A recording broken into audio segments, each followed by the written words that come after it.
આપણે ખજૂર આમલીની ચટણી બનાવીશું। ખજૂર બાદ તેને હવે બાફવા મૂકીશું।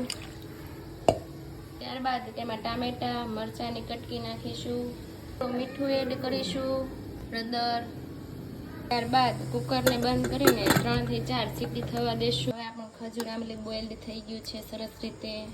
ત્યારબાદ તેમાં બ્લેન્ડર મારીને ગાળીશું।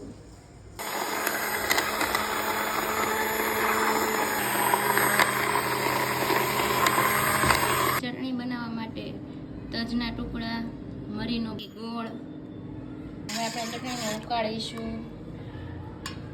તજનો પાવડર, મરી પાવડર, 5 ચમચી ખાંડ, સ્વાદ અનુસાર મીઠું,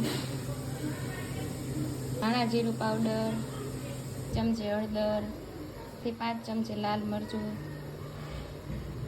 હવે આપણે ચટણીને સરસ રીતે ઘટ થઈ જાય ત્યાં સુધી આપણે ચટણીને સરસ રીતે ઉકાળીશું। આપણી ચટણી બનીને રેડી થઈ ગઈ છે।